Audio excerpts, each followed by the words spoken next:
हमें प्रेशराइज किया जाता है कि हम वहाँ जाएं। आप खुद सोचिए, उस छोटी सी बच्ची को लेके मैं वहाँ कश्मीर कैसे जाऊंगी। हमने कब कहा कि परमानेंट शिफ्ट करो? ये हमारा एक सर्विस मैटर है। ट्रांसफर पॉलिसी तो हर एक सर्विस का पार्ट एंड पार्सल है। क्या कश्मीर के हालात सही हो गए?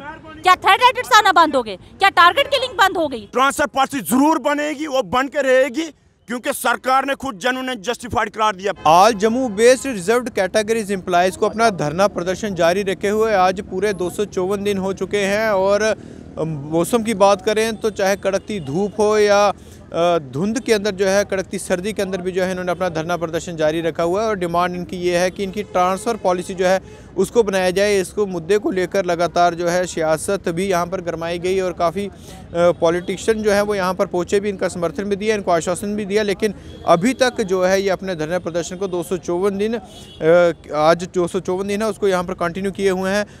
मैडम, सबसे पहले आज आप ही से बात करेंगे। लगातार आप अपनी आवाज़ जो है मीडिया में रोज़ रखते आ रहे हैं, लेकिन आज 254 दिन हो गए हैं। क्या लगता है कि कुछ अमल हो रहा है आपके इस प्रदर्शन को लेकर, या इसी प्रकार यहाँ बैठने का निर्णय लिया? यहाँ बैठने के अलावा हमारे पास कोई दूसरा रास्ता भी नहीं है। अगर यहाँ नहीं बैठेंगे तो क्या करेंगे? फिर वहाँ जाके मरेंगे। एक ही बात है, आज 254 डेज़ हो गया हमें यहाँ पीसफुल प्रोटेस्ट करते हुए, और जो हमारी डिमांड थी पहले दिन से वो एक ही थी, सूटेबल कम्प्रीहेंसिव ट्रांसफ़र पॉलिसी की। हमारी डिमांड को जस्टिफाई किया गया। अगर जस्टिफाई नहीं किया जाता, कंसिडर नहीं किया जाता, तो शायद इतना लंबा प्रोटेस्ट भी नहीं खींचा जाता। खुद कमेटी का गठन किया, डैट मीन्स कि हमारी डिमांड को माना ना, मानकर कमेटी बनाई। प्रोटेस्ट पे तो इन लोगों ने हमें खुद भी ना बिठाया हुआ है। फिर सैलरी ये कहते हैं अगस्त तक दी है। वैसे तो हमारे बहुत से ऐसे डिपार्टमेंट है, medical, health, sheep husbandry, audit department, जिनकी सैलरी जब से प्रोटेस्ट पे बैठे हैं 1 जून से ही बंद है। लेकिन चूंकि एजुकेशन डिपार्टमेंट्स की सैलरी अगस्त महीने तक आई है, उसके बाद सबकी बंद कर दी गई। अब तो सबकी बंद है, लेकिन अगस्त तक क्यों दी इन्होंने? अगस्त तक सैलरी क्यों कहते हैं हमने ब्रीथिंग पीरियड दिया? अगर इन्होंने अगस्त तक सैलरी दी, डैट मीन्स कि इनको क्यों, किस लिए दी इन्होंने अगस्त तक अगर सैलरी दी, इन्होंने अगस्त तक हमारा प्रोटेस्ट चलने दिया, इसलिए इन्होंने सैलरी दी। उसके बाद क्या हुआ? क्या कश्मीर के हालात सही हो गए? क्या थ्रेड राइटर्स आना बंद हो गए? क्या टारगेट किलिंग बंद हो गई? थ्रेड राइटर्स हमने कल देखा भी आया हुआ है, जिसपे साफ तौर पे लिखा हुआ व्हाट्सएप नंबर डाले हैं कि अगर किसी को टारगेट करना है तो हमें बताइए। अभी तक एडमिनिस्ट्रेशन जो है इन थ्रेड राइटर्स का पता नहीं लगा पाई कि ये कहाँ से आ रहे हैं, ये नहीं पता लगा पाई। तो क्या जब कोई मर जाएगा तो क्या ये उसके मरने के बाद ये इसको बहन को इंसाफ नहीं मिला? हमें इसका फोटो दिखाई देता है, यहाँ हार डाला हुआ, इसकी बेटी दिखाई देती है रोती हुई। गवर्नर हाउस के बाहर इसकी बेटी रोई थी कि मेरे साथ कोई इंसाफ नहीं हुआ, मेरी माँ को शहीदी का दर्जा दिया जाए। हमारे साथ भी यही हाल होगा। क्या करेंगे? यहाँ गन पॉइंट पे हमें रखकर हमारी एडमिनिस्ट्रेशन कह रही है कि ड्यूटी ज्वाइन करो, गन पॉइंट पे रखकर, सैलरी बंद करके। हमें कलम से मारा जा रहा है। एक साइड से बंदूक का डर है, एक साइड से कलम का डर है। वहाँ सर्विस बुकें हमारे सामने पड़ी हुई हैं, क्या पता उन पे क्या खिचड़ी बनाई जाएगी, क्या पता क्या हो रहा है। हम पूछना चाहते हैं सरकार से कि हमें हिसाब दिया जाए। 254 डेज हो गया, हमारे बच्चों का हिसाब दिया जाए, हमारा हिसाब दिया जाए। आपने क्यों हमारे प्रोटेस्ट को इतना लंबा खींचने दिया? क्यों खींचने दिया? यह आपके ऊपर बहुत बड़ा सवाल है। आपने खुद हमें प्रोटेस्ट पे बिठाया। अगर आपने जिस दिन कमेटी बनाई, दूसरे तीसरे दिन अगर कमेटी ने कोई रिपोर्ट रिकमेंडेशन दी होती, ट्रांसफर पॉलिसी बनाई होती, हम क्यों बैठते इतने दिन? आपने हमें खुद मजबूर किया है इस धरने को इतना लंबा खींचने के लिए। अगर किया है तो हल कीजिए। आतंकवादियों का या पड़ोसी मुल्क की बात करें तो उनका एक मंसूबा है, मकसद है कि कश्मीर के अंदर से एक कम्युनिटी को बाहर यहाँ से निकाला जाए और उसी को लेकर जो है टारगेट किलिंग वहाँ पर की जाती है। पॉलिसी की आप बात करें, आपको लगता है कि यदि ऐसा हो जाता है, तमाम वो कम्युनिटी को यदि शिफ्ट कर दिया जाता है, तो वो आतंकवादी, वो लोग अपने मंसूबे में कामयाब हो जाएंगे? सर वो बिल्कुल, अगर पूरी कम्युनिटी को शिफ्ट कर दिया जाता है तो ये तो घुटने टेकने वाली बात है। हमने कब कहा कि परमानेंट शिफ्ट करो? ये हमारा एक सर्विस मैटर है। ट्रांसफर पॉलिसी तो हर एक सर्विस का पार्ट एंड पार्सल है। एम्प्लॉय कहीं, हमारे बैंक कर्मचारी कश्मीर में बैठे हैं, बैंक के बैठे हुए हैं ना, क्योंकि उनकी ट्रांसफर पॉलिसी, उनको पता है हम 2 साल कश्मीर में ड्यूटी देंगे, वापस अपनी होम डिस्ट्रिक्ट में आ जाएंगे। ट्रांसफर पॉलिसी से कोई देश नहीं झुकेगा, कोई किसी के आगे घुटने टेकने वाली बात नहीं है। ये एक, जैसे हमारे सेंटर रूल्स कितने नए बने हैं, उसमें एक ट्रांसफर पॉलिसी का रूल्स एक नया ऐड कर दो। ट्रांसफर पॉलिसी तो एक दरवाजा है। कश्मीर के एम्प्लॉय जम्मू में काम नहीं कर रहे हैं, कश्मीर से बहुत कर्मचारी कर रहे हैं, उनको वहाँ भेजो। 5 साल के बाद 5 साल ड्यूटी यहाँ लो, अपनी होम डिस्ट्रिक्ट से बाहर भेजो। ट्रांसफर पॉलिसी हमारी हर एक सर्विस का पार्ट एंड पार्सल है। सैलरी सब बंद है, काफ़ी समय से हम आपको देख रहे हैं, आप यहाँ पर कंटिन्यू रूटीन में इससे प्रोटेस्ट का एक हिस्सा बनी है। क्या दिक्कत आ रही है अब इससे प्रोटेस्ट को, क्योंकि 254 दिन हो गए हमको यहाँ बैठे? सर देखिए 8 महीने का टाइम ये थोड़ा नहीं होता है। पहले तो कुछ हमारे एम्प्लॉइज़ हैं जिनकी शुरू से सैलरी नहीं आई, कुछ ऐसे हैं जिनकी बीच में बंद हुई, अब तो किसी की भी सर सैलरी नहीं आ रही है। तो आप सोचो ये कोई इतने बड़े मुलाजिम नहीं है, छोटे तबके के मुलाजिम हैं जिनकी रोज़ी रोटी सैलरी से चलती है, इनके कोई बिजनेस नहीं चल रहे, कोई और इनके कोई पुश्तैनी जायदाद नहीं इनके पास। तो सर सैलरी के बिना आप खुद सोचो क्या हाल होता होगा। घर में अगर कोई बीमार हो जाता है, हमारे बुज़ुर्ग हैं, बच्चे हैं, तो उनके लिए दवाई कहाँ से लानी है सर। हमारे कुछ साथी जैसे दीप संग्राल, रूही मैम, हमारे वो बेचारे इस दुनिया से ही चले गए बीमारी के कारण, सैलरीज बंद है। फिर उसके बाद हमारे कौशल सर हैं, उनका ट्रीटमेंट चल रहा है, उनकी भी सैलरी बंद है। तो सर बड़ा मुश्किल होता है। मतलब कि हमारे जो बच्चे हैं जो कश्मीर में पढ़ते हैं वो हमारे साथ यहाँ खर्चल हो रहे हैं, उनकी मतलब कि फ़ीस वहाँ पे हम दे रहे हैं। जो हमारी रेंटेड अकोमोडेशन है वो भी हम पैसे कहाँ से देंगे। अब तो हमने वो भी देना बंद कर दिया है, वो भी हमारा वहाँ पैसों का ढेर बन रहा है, वो भी हमने देने हैं।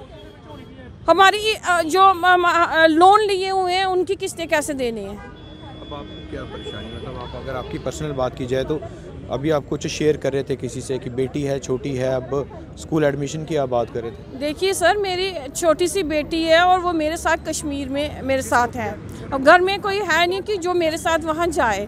तो सर आप खुद सोचिए वो छोटी सी एक तो अब उसकी जब बच्चा 3+ हो जाता है उसकी स्कूलिंग की तो चिंता है, उससे पहले उसकी जान की फिक्र है सर।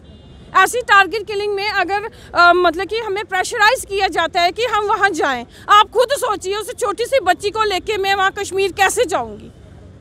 अपनी जान की परवाह नहीं है। आप खुद सोचो वो गोली में परमात्मा ना करे बच्चे को भी लग सकती है, फिर उसका जवाब कौन देगा।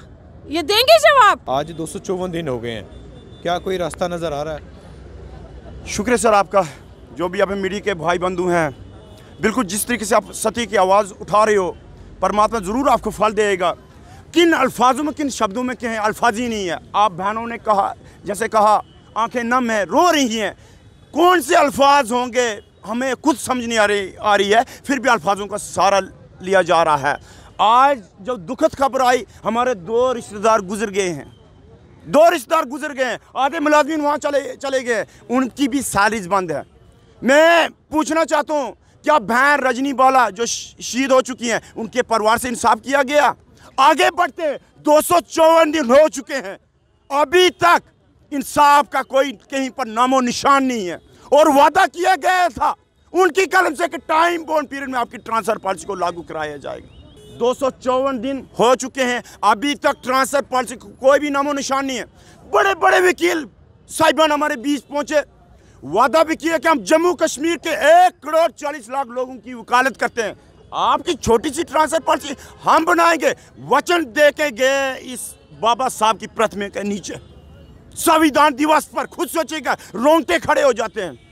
अभी तक कोई नामो निशान नहीं है ट्रांसफर पॉलिसी का, और इसीलिए ये सत्याग्रह आगे बढ़ते हुए। जी, आपकी डिमांड है ट्रांसफ़र पॉलिसी बन जाती है, उसके बाद कश्मीर में नौकरी जो है कंटिन्यू आपको करनी पड़े, तो कोई उसमें दिक्कत तो नहीं है आपको, क्योंकि आप तो पॉलिसी डिमांड कर रहे हैं। और जो मंसूबा उनका है उसको रोकने के लिए कहीं ना कहीं आपको भी एक जो है वो देश के साथ खड़ा होने की।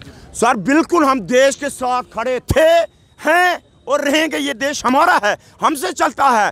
हमने कब कहा, कोई एक बात बता के आए, कब हमने कहा कि हम कश्मीर में अपनी सेवा देने के लिए तैयार हैं, कश्मीर से लेके कन्याकुमारी तक। लेकिन यही हमारा एक छोटी सा सबमिशन है। क्या हमारी ट्रांसफर पॉलिसी नहीं बनती है? 15-15 साल हमने वहाँ पर दिए। What about our families, what about our parents, what about our societies? हमारा पीछे जो है जो सोसाइटी वो सारी ख़त्म हो चुकी है, हम मातम तक नहीं मना सकते, खुद सोचेगा। लेकिन फिर भी इसीलिए तो सरकार ने हमारी ट्रांसफर पॉलिसी को एक जेन्युइन जस्टिफाइड करार दिया, तभी कमेटी का गठन हुआ और उन्हीं की कलम से लिख भी दिए गए टाइम बाउंड पीरियड में ट्रांसफर पॉलिसी को लागू किया जाएगा। सबने, सरकार ने जस्टिफाइड करार दिया, भाजपा ने जस्टिफाइड करार दिया। अगर आपने जस्टिफाइड करार दिया है, देरी किस बात की? अब यदि नहीं ये पॉलिसी बनती है, क्या सोचा है कि ऐसे प्रोटेस्ट को इसी तरीके से कंटिन्यू रखा जाएगा? सर ट्रांसफर पॉलिसी जरूर बनेगी, वो बन के रहेगी, क्योंकि सरकार ने खुद जेन्युइन जस्टिफाइड करार दिया, पहली बात। दूसरी बात, 2 किस्म के लोग हैं, इतिहास बनाने वाले और बिगाड़ने वाले।